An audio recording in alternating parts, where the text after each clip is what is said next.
I'm in the middle of trying to deal with this whole situation with my son watching these videos and not going to work. And while I'm doing this, I get the most random phone call I've ever gotten. My publicist calls me up and she's like, Gabe, Snoop Dogg is looking for you.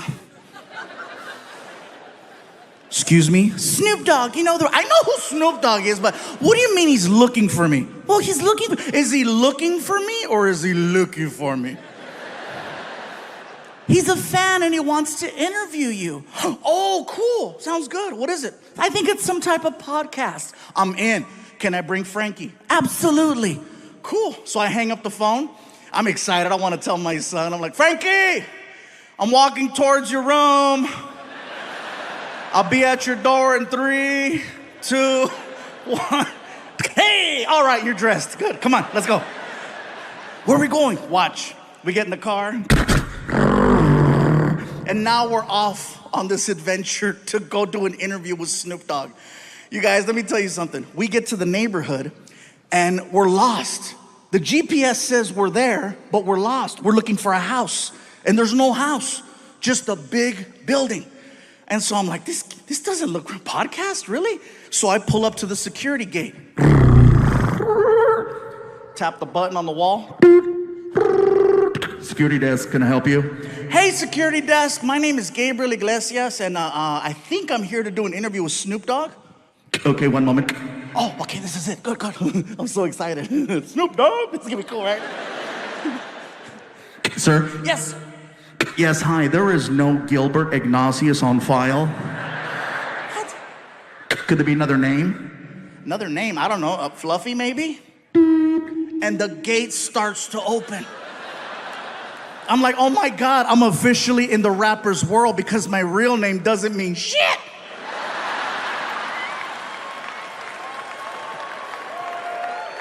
So we drive in. And we're passing all of these reserved parking spaces. Reserve. And we get to my space, which is basically an orange cone that has Fluffy handwritten on it. And a bunch of other names crossed off. So Frankie moves the cone, I park the car. We walk into the building. My publicist is waiting for me, right? And she's like, Gabe, you made it. Frankie, how are you? Listen, I just finished talking to Snoop. Wow. He is everything you think he is and just a little bit more. He is so sweet. I cannot believe he was charged with double murder. He told me to just walk you guys into the studio and he'll be right back. He said he had to go outside and get in the right headspace or something. Okay, cool. So she walks us into Snoop's studio. I'm thinking I'm there for a podcast. Come to find out, it's for a TV show. Snoop has a TV show where he interviews celebrities. Everyone in the room is waiting for Snoop to return. You can hear the small talk,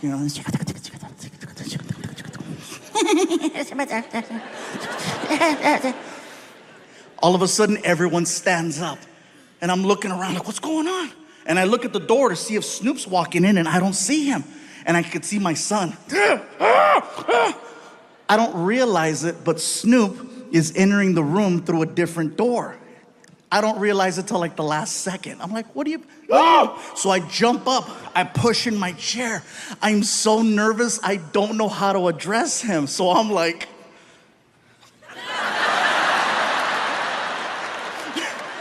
I felt stupid. Snoop walks over to me and he's so cool, you guys. He's so cool. He walks over to me and he grabs my hand. He's really strong. He pulls me in and he says, yo, what it do, baby boo? How you feel?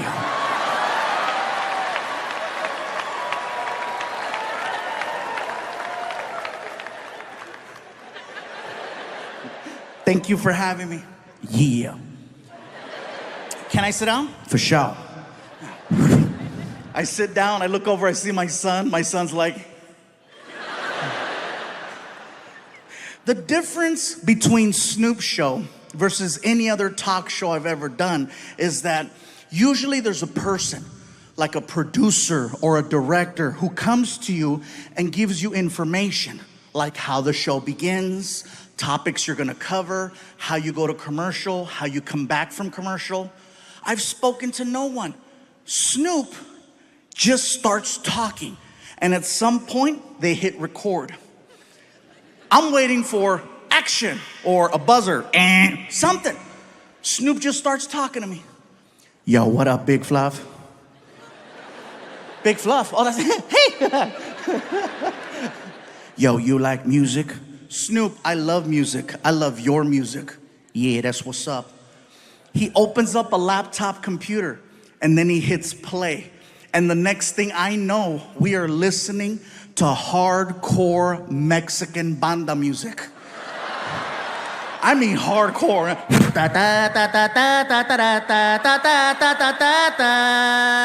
And you can hear gunshots in the song.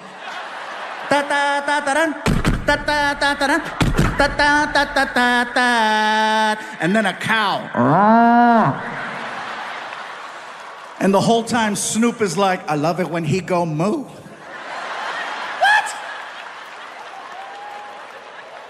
I feel like he's messing with me because I'm Mexican, right?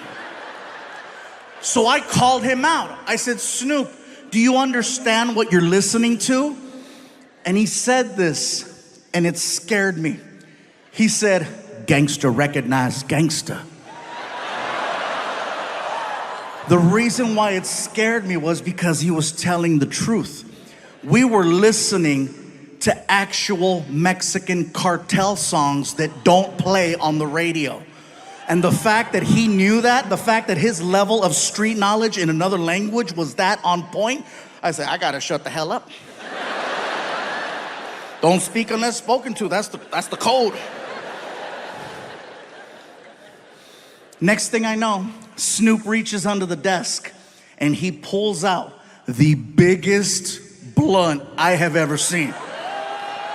Oh, this sucker was huge. As soon as he pulled out that freaking blunt, I got excited because I wanted to grab my cell phone. Okay? I wanted to grab my cell phone so that I could take a selfie of Snoop in the background being Snoop. So while I'm fumbling, trying to get my phone, Snoop starts talking to me again. Yo, Big Fluff. Yeah, what? Hit that while I hit this.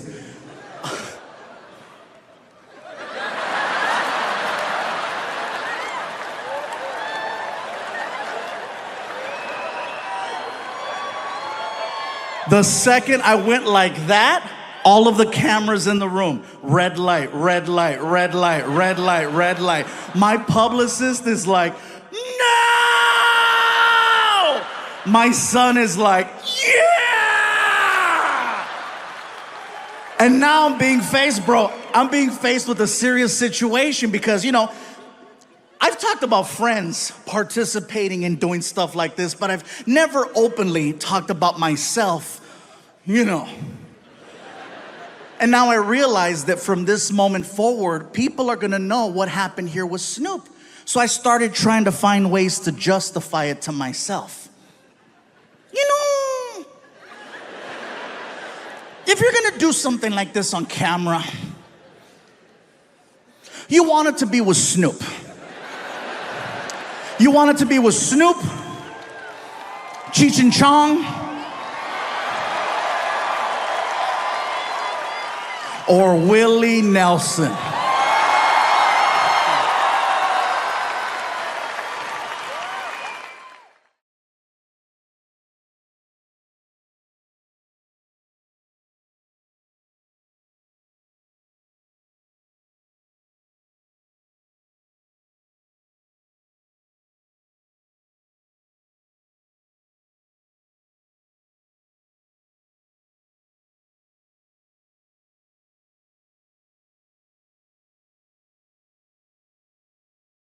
Houston, I'm gonna tell you something, and I don't know how this is gonna go over, but I'm gonna say it. I would be an amazing gay partner. I would, all the way up until that one part, but even then. Have you ever driven a Lexus? Those are nice. Sometimes you gotta take one for your own team, I'm just saying.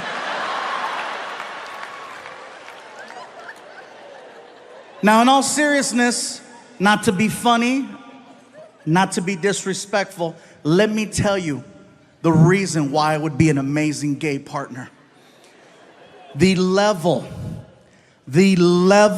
of communication between two men is so high, I might actually get an answer. There might be clarity and understanding. I might hear a yes, I might hear a no. Do you know how many relationships I have been in where I still don't know the outcome to certain conversations? Very simple yes or no questions. That's what I would do. Something as simple as, baby, you hungry? Well, I haven't eaten yet, so I probably should eat something, but I'm not feeling it right now. But if I don't eat right now, you know how I'm gonna get later. So I guess it's probably a good idea if I start eating right now. But it really depends on the options. What do you think? Ah!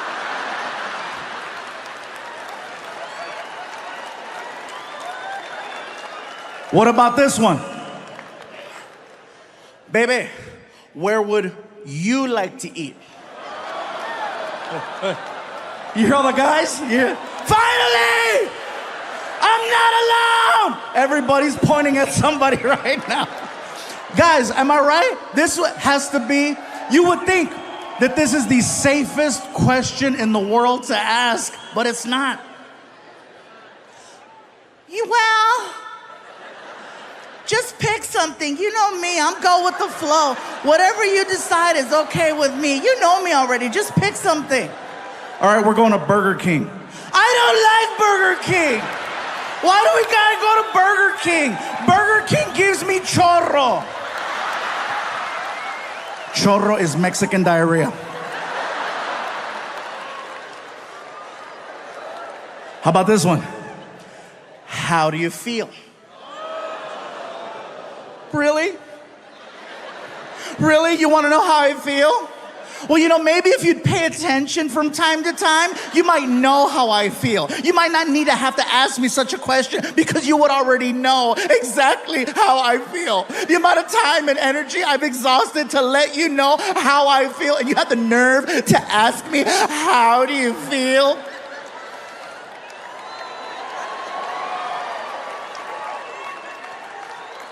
Now imagine the exact same conversation between me and Mr. Lexus. Do you know how efficient that conversation would be? Hey, bro, you hungry? Thought you'd never ask. What do you want to eat? Whatever you want to eat. We're going to Burger King. I love Whoppers. Me too. We go to Burger King and we tear it up. We get back home and I ask him, hey, how do you feel? Horny. Me too. How do you want to do this? Heads or tails? It would be efficient.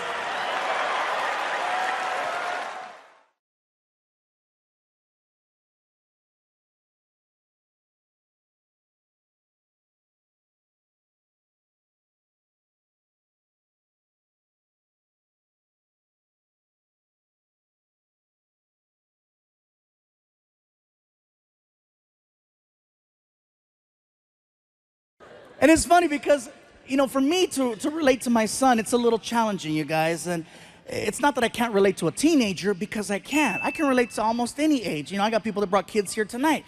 The problem is that my son doesn't see me as an entertainer. He sees me as the guy that tells him to take a shower, put on deodorant, you know, stop picking your nose. That's me. His friends, on the other hand, I'm like a god to his friends. Every time I drop off Frankie at school now, I pull up, you know, the kids see my car, they freak out and they run over to it and they put their hands on it like it's a shrine. They touch the car like freaking, Selena está aquí, you know? Some of you got that, gracias. Anyway, then the kids start shaking my car side to side, chanting, Fluffy, Fluffy, Fluffy. And Frankie's in the front seat, pissed. He's pissed. He's like, this is bull. I'm like, hey, dude, don't get mad at me because I'm more popular than you at your school. Little hater. He gets out of the car all mad. They're still chanting, "Fluffy, Fluffy." The thing is that our worlds are very different. His world revolves around Grand Theft Auto, the video game, YouTube, and girls. He's really good at 2 of those. The other one, not so much. And it's not that I'm trying to be a hater about it. It's just that I tell Frankie, listen, you need to start having more conversations. You need to become more talkative and interact like this. See, he'd rather text than talk. That's his whole thing. I'm like, dude, you gotta learn, start to talk to me. I wish you would talk to me more. You could learn a lot about talking by talking to me. I'm just saying, I only do it professionally. But no, he'd rather text. It's at the point now where if I'm in the house and I yell, Frankie, did you take out the trash? Nothing. All of a sudden, cling. I take out my phone, no. But if I say, I got money for you, freaking Houdini, right? Oh, hello. Because you can't text cash. That's my big thing right now. I just want him to take out the trash. He's 16 years old now. He should have been doing this since he was 10, but better late than never. And what he does is he'll sit in the living room and he tunes out the rest of the house. He sits there and he'll put on these headphones that I got him for Christmas a couple of years ago. These Beats with the freaking studio button, and it cuts out all of the sound. They are so strong that when he starts watching his YouTube videos, he can't hear himself laugh. And for me, that is the funniest thing in the world. I'm in the other room and I can hear him. This is what I hear.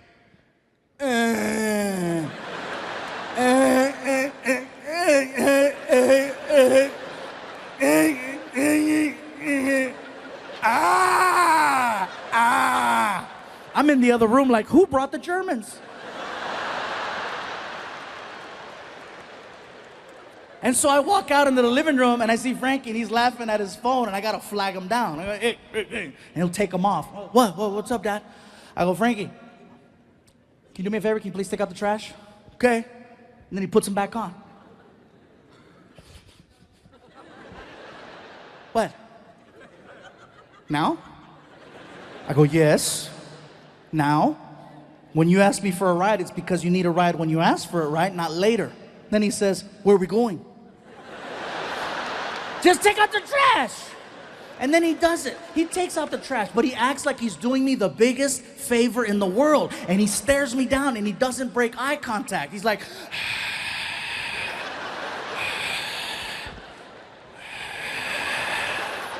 and then I'll hold the bag over the can and he makes a sound. I'm like, dude, so much drama. It's crazy. I'd like to have normal conversations with him, but usually I got to take it that far for us to interact. I look forward to conversations. Even if it's something small and minute, at least it gives me a chance to trigger another conversation with him. I look forward to a few things. I look forward to December, because in December, Frankie becomes very chatty. Otherwise, he's one-word kid. Parents, you know what I'm talking about. Kids, one-word kid. And you try to talk to them. Hey, how's your day? Good. You have any homework? Yeah. You gonna do it? Maybe. You hungry? Mm-hmm. What do you want? Food. Ah! Usually that's what I get. But December rolls around, and guess what December is? December is when he becomes very chatty because he has an agenda. All of a sudden, he goes from one-word kid to very like, hey, how's your week, Dad? You doing good? Yeah, how are the shows going? You doing all right? Do you need anything? You need anything? I'm like, I needed this in July, just saying. And I know it's fake, but at least, once again, it allows me to put my real conversation on top of his fake one. And if that's what it takes, then that's what it takes.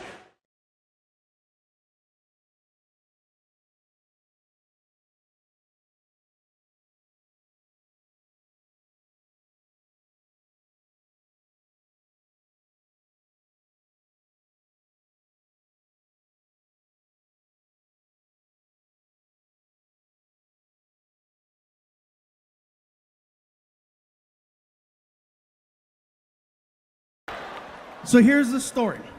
So I had done shows before, in Texas, and I had never done a show in San Antonio. So the original plan was we wanted to record a special in San Antonio for the new Netflix show, for the series. So we couldn't really travel too much. And remember, they kept telling us, stay in your bubble, stay in your COVID bubble. Don't forget to stay in your bubble. So in order to be as proactive and just careful, we all went out there together as a team, okay? And then we all basically said, we're gonna do a residency in San Antonio for 30 days. 30 shows in 30 days. And on the last day, we'll record a new special. This way it gives me a chance to start performing again because it'd been over a year since I touched the stage. And so we get there and they gave me the option. Do you want to stay in a house or do you want to stay in a hotel? And I said, well, I've never lived in Texas before, so let's see what a house feels like. So they got us like this fancy Airbnb, and basically, it was Martin, Alfred, my friend Rick, myself. It was like 4 of us. It was like the Mexican version of the real world, okay? So we're all in this big house together. Everyone gets their own room. And so, of course, I get the big room because it's me. And, look at something. No. Yes. So I open up the door. I turn on the light. Click. And I'm like, this is a beautiful room. Wow, look how big it is. And then I notice there's a hole in the wall. And I said, that's weird. So I get really close to the wall. And when I got close, I realized it's not a hole. It's a big-ass roach. And let me tell you, I am not exaggerating when I tell you that cuca was this big. That roach was this big. Now, I have used this unit of measure before to exaggerate. And let me tell you, I'm not exaggerating when I tell you that freaking cucaracha was this big. And I don't want you guys thinking, oh, what, you think you're too good for roaches? No! I grew up with roaches my whole life. My mom and I, we lived in apartment buildings, projects. We always had roaches, but they were different. First of all, they were this big. And California roaches are very different, okay? For example, when you turn on the light, they scatter. In Texas, he chilled. In California, they respond to sound and movement. Ah! Scatter. I tried my California technique on this Tejano roach. I said, ah! And the roach was like, what? Oh my God, I don't think he's in my room. I think I'm in his. And at that moment, my tour manager walks in the room and she's like, is everything okay with the accommodations? I said, no, the room is beautiful, but look at the wall. Aw, there's a hole in the wall. I said, get closer. She gets up to the wall and she's like, oh, it's a big ass roach. I said, you're okay with that? She said, he's not in my room. She can see that I'm visibly bothered by this roach. So she's like, would you like me to take care of your little friend for you? And it is a little emasculating because I'm a big guy and she's like 5'2". So she's like, move, fool. She takes off her shoes, she grabs it, she gets up on a chair, and she brings it back, and she's like, soy la 69. Bam! Nailed that roach. Threw down her shoe, put it on. I look at the wall, and it kept moving. And I said, you have angered our friend. And she was like defensive. Fool, round two. So she grabs her shoe, gets back up on the stool, and she brings it back. And just as she's about to nail this roach for the second time, that shit started flying.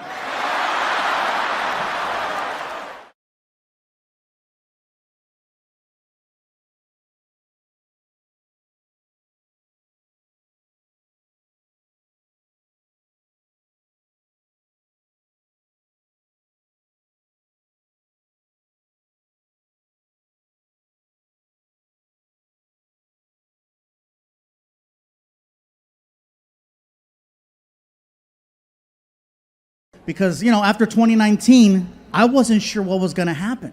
Honestly, for me, I thought that 2019 was the best year I ever had in comedy. And the reason why I say this is because I was this close to hosting the Oscars. Yeah. Pretty sure I got a good chance next year.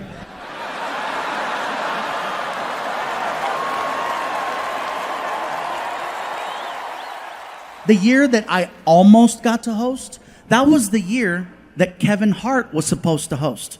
And I don't know if you guys remember the story or not, but basically, Kevin Hart was supposed to host the Oscars. And anytime you host, the background check is next level, okay? They go through all of your social media, all the way back to MySpace. People over 40, you know what's up. Come to find out that 10 years ago, Kevin Hart had sent out a couple of tweets that were questionable. So the Academy confronted Kevin Hart about the tweets. And they said, Kevin, can you please explain? And Kevin was like, yes, I said those things. I acknowledged them 10 years ago, and I apologized 10 years ago. Can we move forward? And the Academy was like, well, good, Kevin, we're glad that you apologized because they've been brought to our attention again, and we need for this to go away. So we need you to apologize. And Kevin said, you can't make me apologize twice for the same thing 10 years apart. And they said, well, you have to, because if you don't, you cannot host the Oscars. And Kevin said, well, thank you, but no thank you. And he walked away from the job. I would have done the same thing in his position. Because by him apologizing, he gives more power to cancel culture, and we can't give him more, we gotta take it back.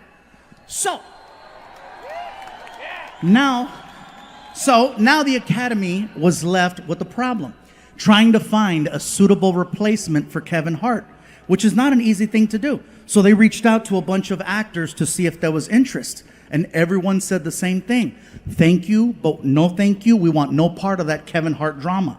No one wanted the job. Me, on the other hand, oh, I recognize a job opening when I see one. So I had my manager call the Academy, and the Academy was thrilled to hear from anyone. They were like, Gabriel Iglesias, yes, we know who he is. He's very funny, very witty. We think he would make a good host for the Oscars. Please have him submit some comedy material so we can see what the vibe of the night would be. And based on the material, we'll make our choice. So that's what I did. I sat down one night, got a pen, piece of paper, wrote out a bunch of jokes, and I turned them into the Oscars. And I think that's why they said no.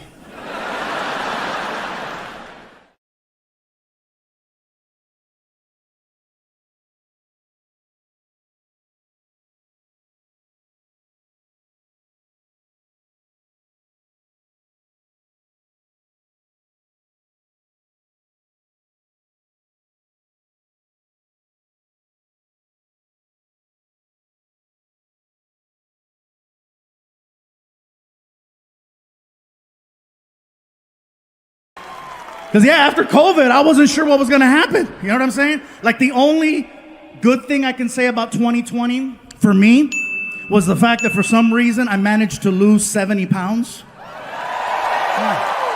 Thank you. Yeah, I lost 70 pounds. People ask me, what's your secret? I said, it's no secret. They closed all the goddamn restaurants. That's a secret. I didn't know how to cook. That was the secret. It was me at home with a Foreman grill making weenies. But yeah, we were on tour in Kalamazoo, Michigan when we got the news that we had to go home. And then we came home and we all turned on our TVs and we watched them lie to us. I'm not trying to be a conspiracy person, but they told us, remember? It's only gonna be 2 weeks. That's it, they told us 2 weeks. All right? Ladies and gentlemen, we'd just like to ask that you go home for 2 weeks. Be with your loved ones, be with your family, just 2 weeks while we figure things out. Dr. Anthony Fauci has given us some new information to go by. Just 2 weeks, that's all we need. Just 2 weeks. And I apologize for using the same stereotypical old white voice, but that's the one that they used. Because that's the one we listen to in a time of crisis. It couldn't be any other voice. It couldn't be, no hombre, cállate, shut up, mira. No más 2 weeks, okay? No más tú. You're gonna go home con tu mamá y tu papá. And if COVID come to the house, you tell COVID, hey, no está aquí, güey. Come back another time, it's okay. Just 2 weeks. It couldn't be any other voice. It couldn't be, I'll tell you what. This is what you're gonna do, goddammit. You're gonna take your ass home, you're gonna hunker down. You're gonna hunker down, and if COVID shows up at your front door, get her done right there to the face. Okay, that's what you're gonna do. Just 2 weeks. It couldn't be any other voice. It couldn't be, all right, listen up. Okay, this is what's gonna happen. You gonna go home, you gonna be with your family and them, right? And if, oh, you don't wanna laugh at the black voice, huh? Whatever, that's your guilt, not my guilt. I'm fine. I'm fine. But yeah, just 2 weeks, that's what they told us. 2 weeks. And 2 weeks turned into 2 months, turned into half a year, turned into a year plus. And little by little, they told us who was most at risk for COVID-19. Come to find out, it's people over 45, okay? People who are overweight. Here we go. Diabetics, no chingas, really? Most at risk, Latinos and African Americans. Bye, Felicia. I come to find out I was 85% of the underlying conditions. Over 45, overweight, diabetic, high cholesterol, high blood pressure. Apparently, COVID is my Tinder match. Someone finally wants to swipe right, and her name is Corona. Yeah.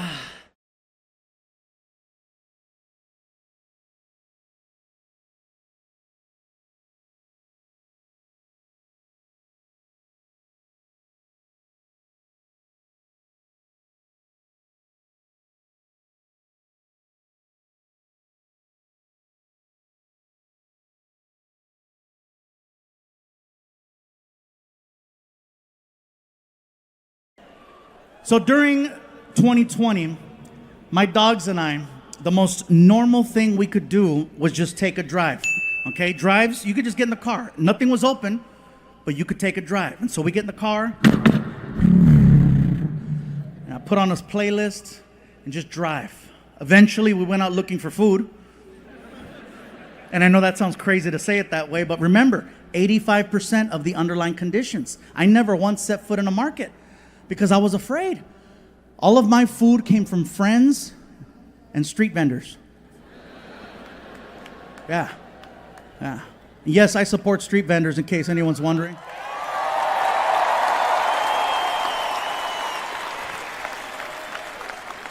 Because no matter what, they're working their asses off, again, trying to make a better life for themselves and for their families.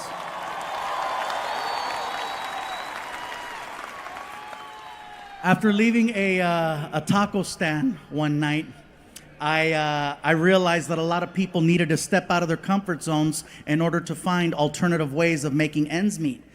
I made the mistake one night of assuming the guy working the stand was Mexican.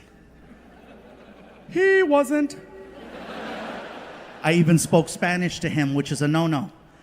The rule is, when engaging a brown person, you must speak English to them first, and then if there's a language barrier, then you go to Plan B high school Spanish. You start off in English. Hello, sir, may I? ¿Qué? No entiendo. ¿Qué pasó? Oh, hold on, I got this. Hola. Yummy. So I walked up to this guy at the stand, and I was like, he reminded me of a tío, so I was like, hey, ¿qué onda, compa? ¿Cómo estás? And which is like, hello, friend, how are you? And he responded, what are you saying to me? I'm sorry, sir, I thought you were Mexican. No, I am not a Mexican. I am not a Mexican. I am Greek. Greek? Shit, I was way off. I'm sorry, bro. It's late. I'm tired. Can I have 2 tacos? What do you mean, can I have 2 tacos? I just finished telling you I am not a Mexican. I am Greek. I do not sell taco. I sell gyro. Gyro? And then I remember seeing writing on the front of the cart, and I just thought it was like the guy's name or something, right? I was like, it spells it out. Gyro. Gyro. He got all pissy. It is not a gyro, it is gyro. That shit says gyro. It is gyro. Bro, I'm tired, it's late. What is a gyro?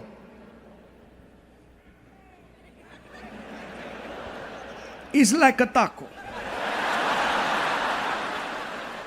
Give me 2.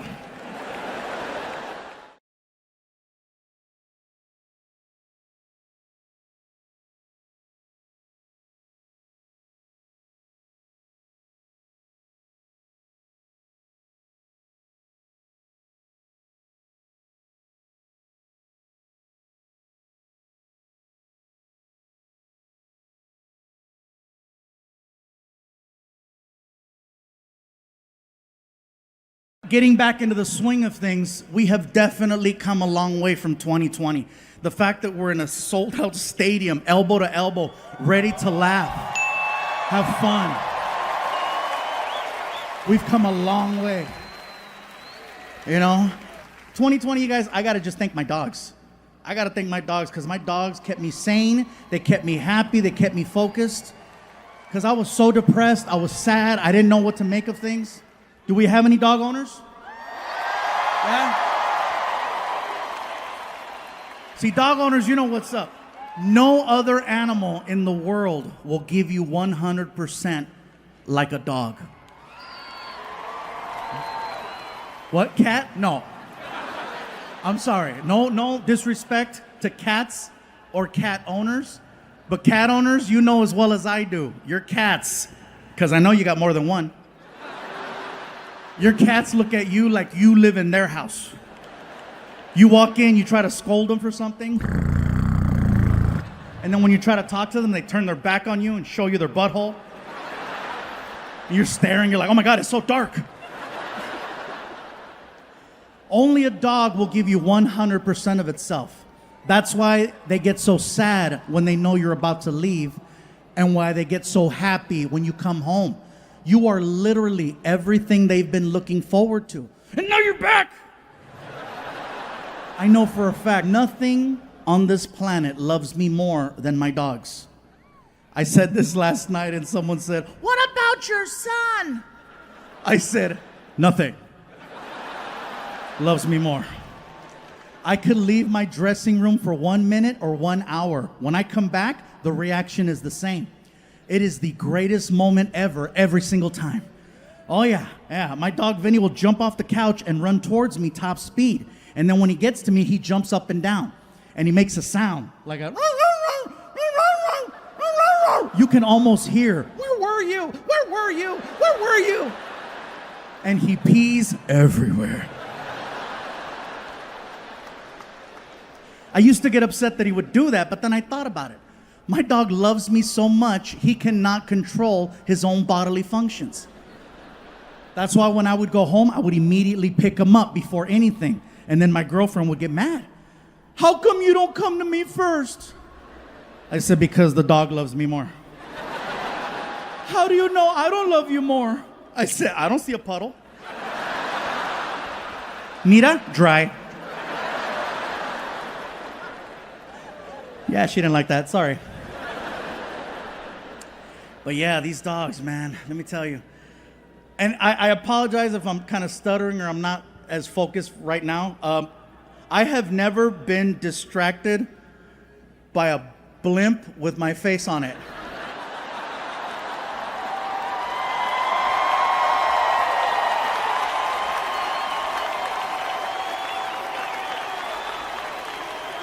I'm sorry, Netflix, but shit, this...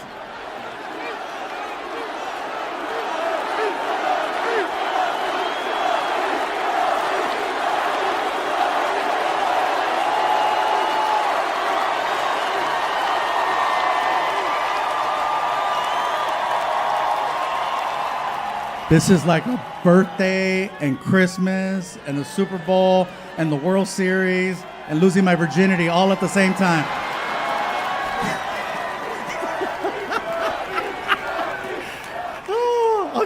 Even saw the lights of the Goodyear blimp.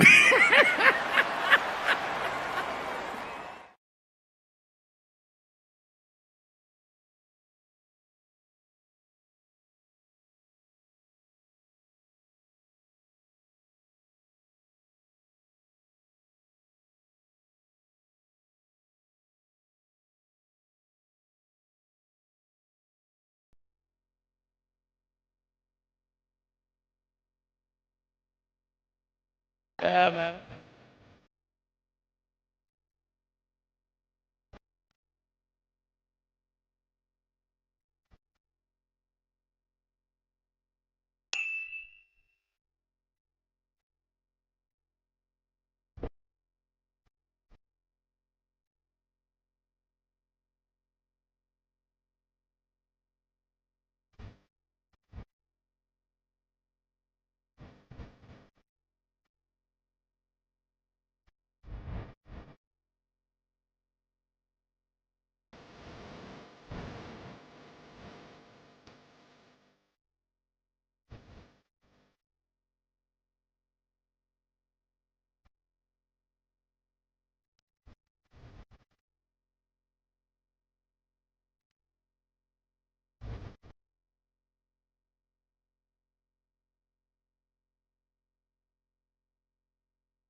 I have a bus driver named Dave who has never received any credit. And he's been working for me for almost 10 years now. This man has successfully gotten me to every single comedy show on time without fail.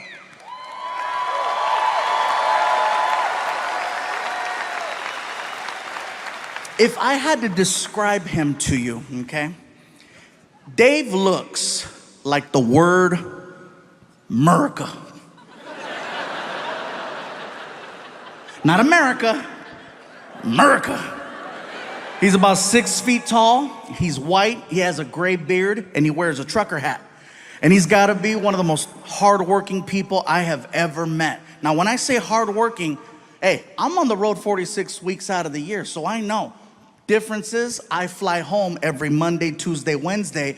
Dave stays on that bus and he gets it to the next city where we meet him. He works anniversaries, holidays, special moments. Christmas time, I was with my family. Dave was driving that bus on the East Coast. New Year's, I was with my family. Dave was on the East Coast driving that bus. One of the hardest working people I've ever met. I just want to give him a shout out.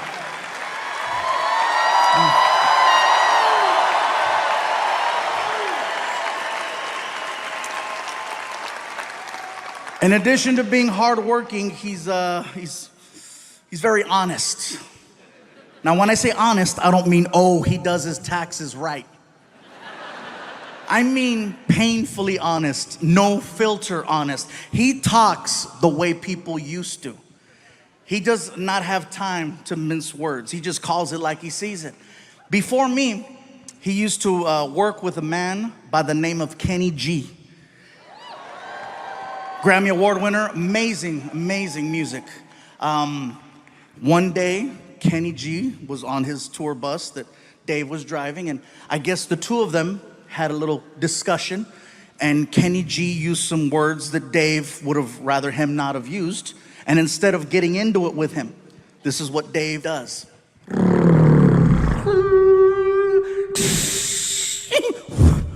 Kicked Kenny G off of his own bus. Because he would rather lose his job than lose his self-respect. And that's the man I work with. He's a bad dude. You guys are clapping, but you should have seen the interview. Oh man, it was a good one. He looks at me and he says, hey, let's get one thing straight. I don't give a who you are. You treat me right, I'll treat you right. You pay me on time, you'll live. Not to mention the fact that he keeps that tour bus squeaky clean. And he takes a lot of pride in that as well. One night, I was drinking on the bus, and I go to put my cup down, and I missed the table, and the cup hit the floor. I didn't get up right away to get the cup, because I figured I'm gonna get up in a couple minutes and make myself another drink. I'll pick up the cup then. Dave sees the cup on the floor, and then he looks at me and says, hey, I ain't your mama, pick that shit up.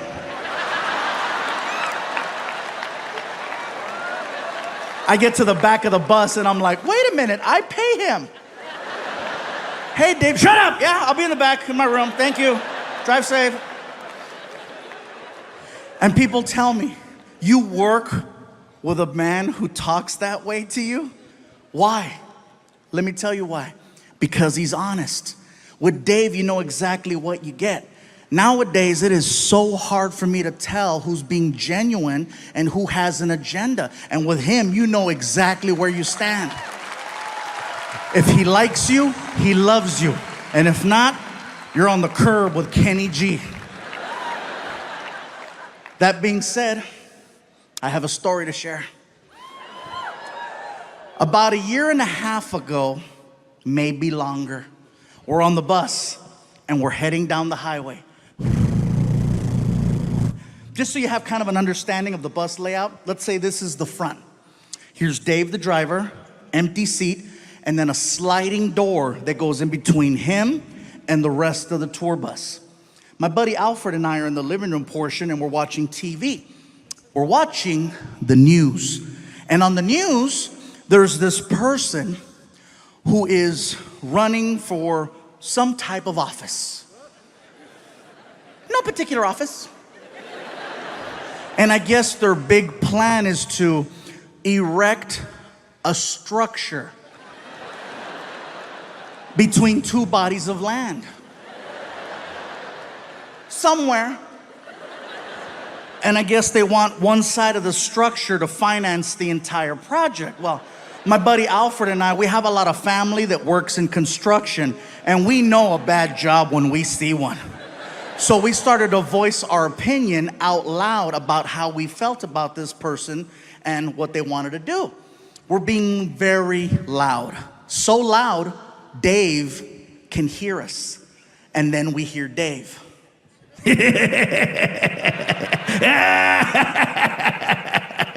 America. I yell out to Dave. I said, "Be quiet, Dave. This isn't about you." He taps a button on the dashboard that activates the sliding door. And when the door's about that far from closing, he yells out, I'm building a wall.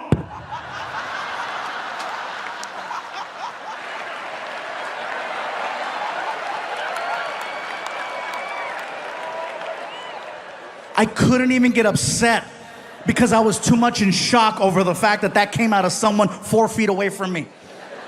My buddy Alfred and I, we look like chickens. We're like, my cell phone goes off. I take out my phone and there's a text message from Dave. And I said, that's right, he better say I'm sorry. He better say just kidding. I open up the text message and it says, and you're paying for it.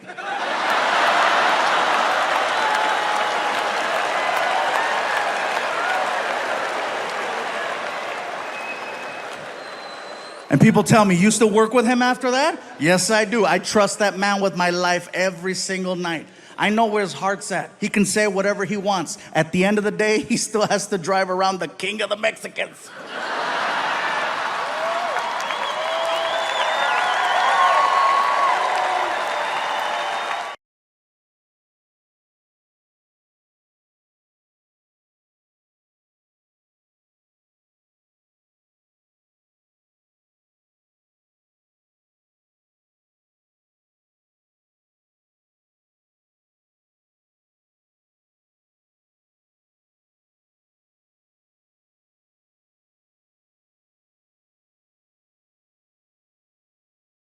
And that's another thing that's changed, you guys. My son Frankie is now 18 years old and 1 week away from graduation. Yeah. You guys are clapping, but he's not leaving. I've already asked him, I said, Frankie, what do you want to do with your life? Have you thought about college? Just now. I'm like, Frankie, you do realize that all you need to do is get accepted. I tell a lot of jokes. I will pay for your entire college education no matter where you want to go. As long as you get accepted. What do you think about that? I say, you know, if you want to go to school in California, we'll make it happen. You want to go to school out of state, we'll make it happen. I said, hell, I'll even do one of those international programs. You know, the ones where you give them one of your children and then they give you one of their children? What is it called when you kid swap? Thank you, sorry. That's right, exchange. Some of you are like, that's called human trafficking. Different program. I would love to do an exchange program with my son, but don't give me a regular kid. If I'm gonna do an exchange program, give me a kid from like a hardcore third world country so that he appreciates all the basic things most American children take for granted.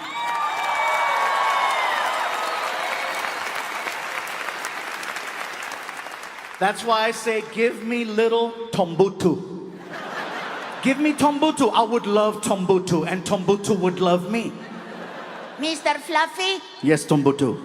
I was wondering, what time do we go to sleep? You go to sleep whenever you like.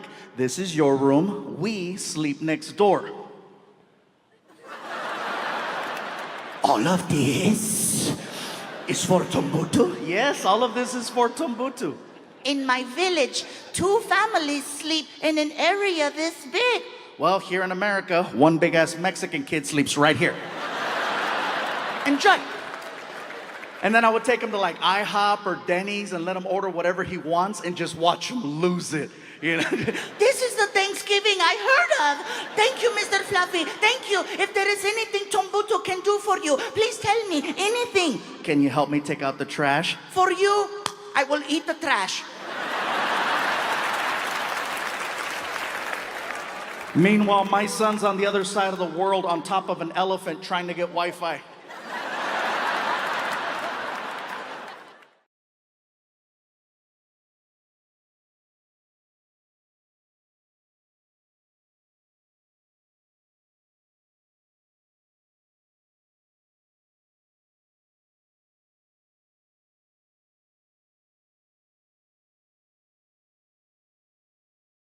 But every now and then I go out and I wanna meet people. I wanna see cool things. And for example, comedy. I'm a huge fan of comedy, not just performing it, but I love going to shows. I go to a comedy show every now and then alone. Now, I don't know if that sounds weird to you guys, but for me to do anything nowadays by myself, it's my crew, all the people that work for me, they freak out when I go places because they're always concerned for my safety. You know, what if someone tries to kidnap you?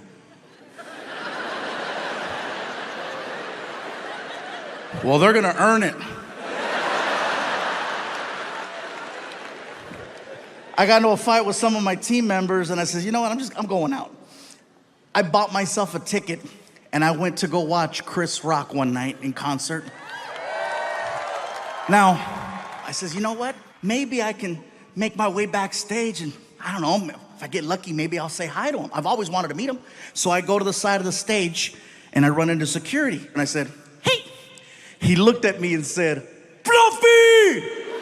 And when he did that, I said, hey, listen, I forgot my keys. I'll be right back. And the guy's like, yeah, keep going. Get your keys, get your keys, get your keys. I'm like, oh my God, that shit worked. Just like that, I snuck backstage at a Chris Rock concert. Once I was behind the curtain, I was in my element. I knew where everything was. I knew where the food was. I knew where the dressing rooms were, where the bathrooms were. I'm walking around with a soda. People are coming up to me. You know, we didn't know you were gonna be here. I got a call last minute. Looking for my keys. I says, you know what? I got this far. I'm gonna push it. I wanna meet him. I've always wanted to meet Chris Rock. It was not hard. Once I was back there, I just had to go to the dressing rooms. All I had to do was read the name on the door. I'm standing there in front of the door and I'm hyperventilating, just.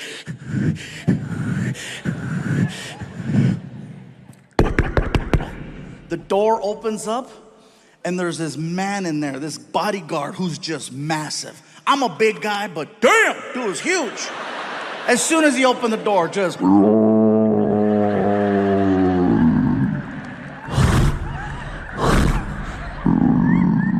Welcome to Jurassic. Big! Grandote! And I'm standing there and I'm like, hi. And he's like, can I help you? Yes, my name is Gabriel. I'm a comedian. And I wanted to see if I could say hi to Chris Rock, if that's possible. You say you're a comedian? Yes. Well, then you understand Chris is going over his material right now. He really ain't trying to talk to nobody. So I'll tell you what, player, if you want to come by after the show, you're more than welcome to. But right now, it's not a good time. Chris Rock is a busy man.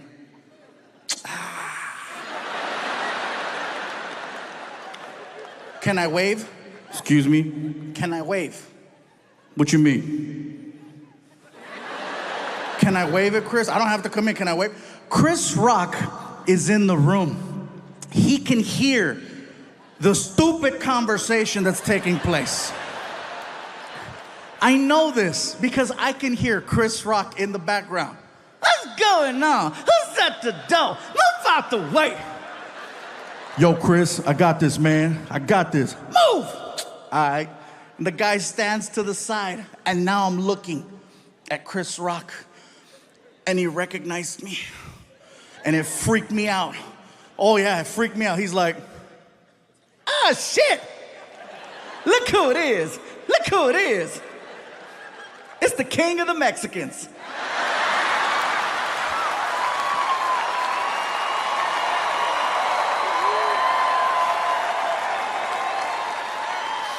Chris Rock called me the king of the Mexicans.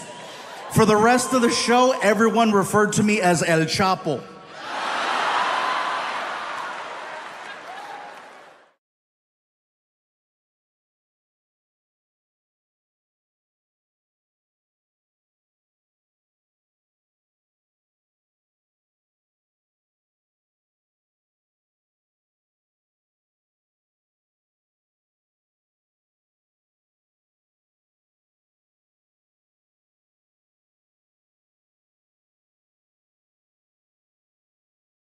But every now and then I go out and I wanna meet people. I wanna see cool things. And for example, comedy.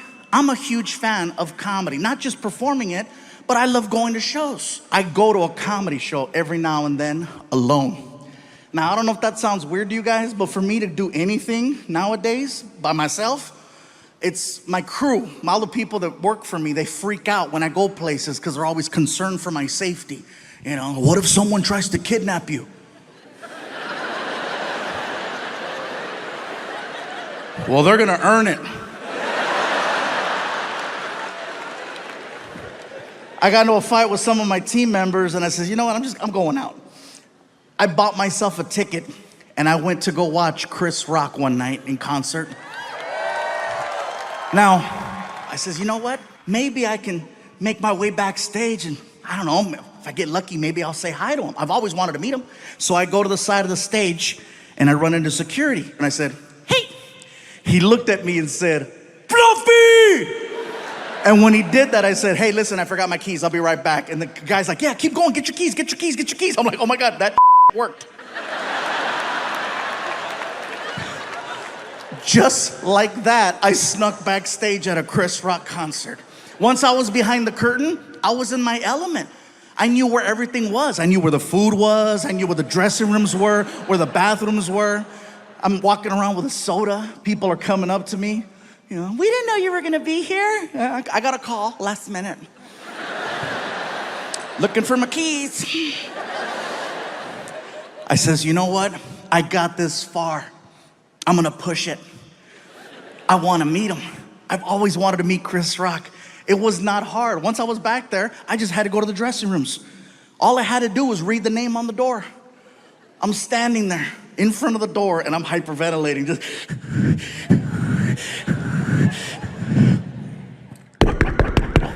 the door opens up and there's this man in there, this bodyguard who's just massive. I'm a big guy, but damn, dude was huge. As soon as he opened the door, just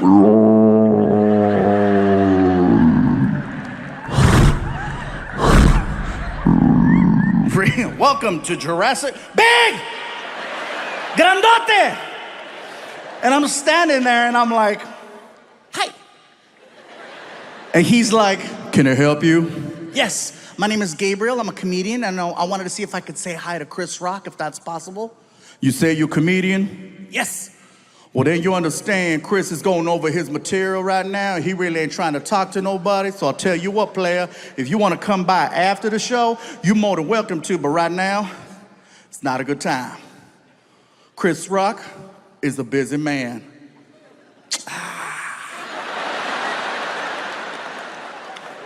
Can I wave? Excuse me? Can I wave? What you mean? Can I wave at Chris? I don't have to come in. Can I wave? Chris Rock is in the room. He can hear the stupid conversation that's taking place. I know this because I can hear Chris Rock in the background. What's going on? Who's at the door? Move out the way. Yo, Chris, I got this, man. I got this. Move! All right. And the guy stands to the side, and now I'm looking at Chris Rock. And he recognized me. And it freaked me out. Oh yeah, it freaked me out. He's like, ah, look who it is. Look who it is. It's the king of the Mexicans.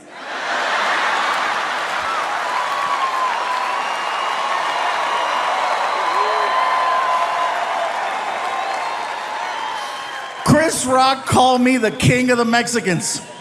For the rest of the show, everyone referred to me as El Chapo.